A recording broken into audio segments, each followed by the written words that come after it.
guys, nagbabalik na naman po ako guys. Nandito po ako sa labas ng bahay namin. Alam nyo guys, sobrang kinakabahan talaga ako guys.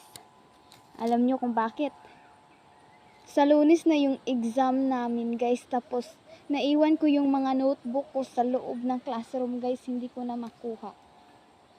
Paano ako makakapasa? Paano ako makapag-review?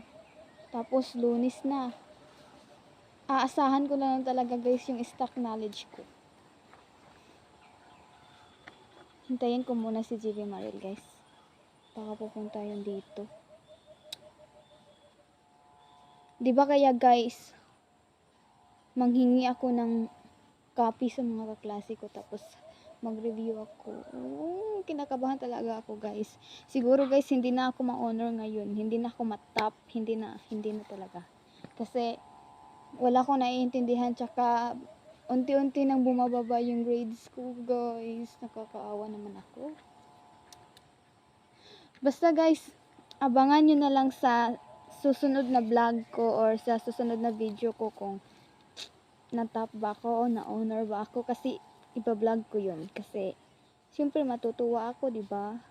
Pero ngayon guys, kinakabahan talaga ako kasi Saturday ngayon. Bukas Sunday na. Susunod na araw Monday na. Wala akong test reviewer. Wala din akong notebook na nadala. Wala akong books na nadala. Wala akong wala akong kung ano-anong re-reviewin ko guys.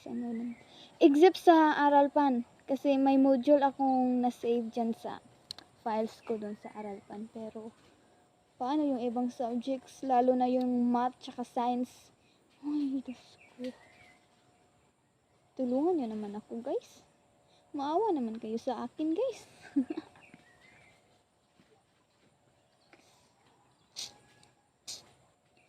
I-dance. So, guys, dito na lang ako.